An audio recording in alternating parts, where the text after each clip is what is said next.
Back when railroads provided freight, passenger, and communication services to thousands of communities across North America, the railway depot, or station as it was more commonly known in Western Canada, was the focal point in virtually every community. Station agents were well-respected members of the community, often living right in the station. They copied train orders, sold tickets, and sent money orders by telegram.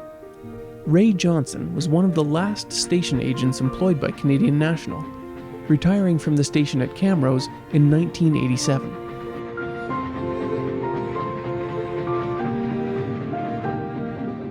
We came here in 1939, and then my dad got transferred to Roseland.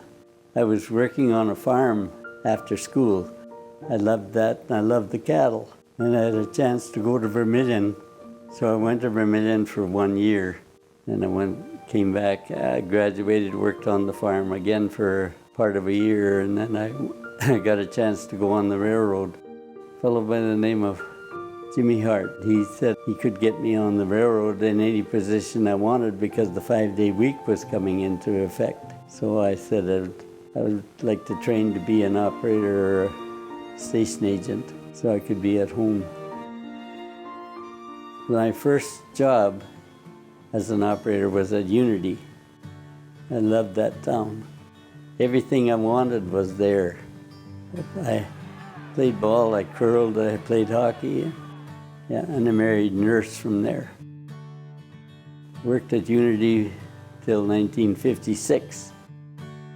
When I started on the railroad, when I worked as an operator, we got paid every 2 weeks. And in my wages for 2 weeks was more than my dad was making in a month.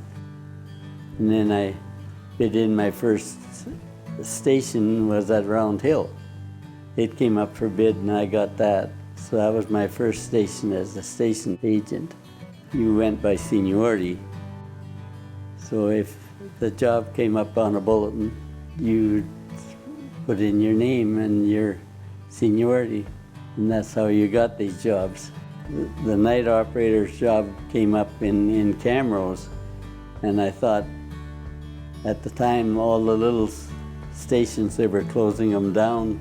So I thought it was a good chance for me to get out and get to a bigger town. When I came here, there was 7 people working in this place. 4 operators, the station agent, an express man, a freight man, and a cashier. When the station would be open 24 hours, the station agent would work from 8 to 4. And then you had operators the rest of the time to copy train orders and sell tickets and stuff like that.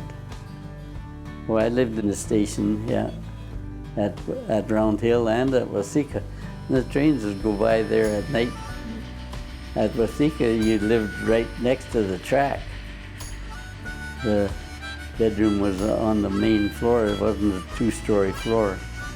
But Round Hill was a 2-story station, like this one. You know, you get used to the trains going by. At Waseca, there was a few extra trains because that was quite a busy line compared to when I was at Round Hill. You only got a train by there, you know, during the day usually. On the Alliance line, there used to be they used to run just a passenger train up on Friday up to Edmonton from Alliance. Went up through Toefield to Edmonton and back. Well, on Friday night, when that train would come in, it would come in with the mail and everything. There would be a lot of people would come to the station just to see it. You know, you copied train orders. That was the main thing because the main line didn't have CTC at that time. It was all train orders. You use Morse code, especially on the branch lines. The more you got to use it, the faster, better you got at it. I never did get really good at it. I was at more or less at the end of the Morse code era, and it was much easier to copy train orders by phone.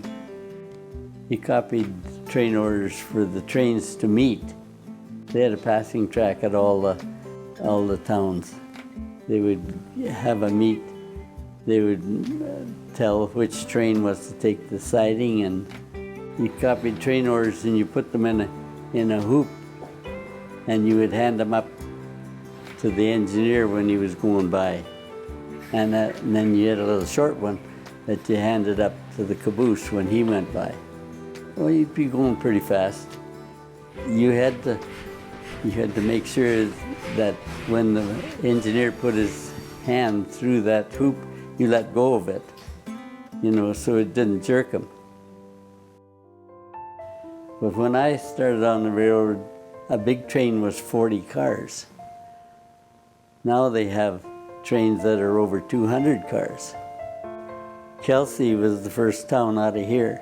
It had 6 elevators at one time. All those little towns, the elevators were taken down. I enjoyed being on the railroad, and I enjoyed teaching kids, to be operators. Thank you. And some of them got up pretty high in the railroad. The impact came when the dispatcher started giving all the orders to the trains over the radio. And then on the main line it was CTC, the Centralized Traffic Control. They're all controlled by lights. They didn't have train orders, and they talked directly to the trains. Whereas when I first started out, it all went through the operator.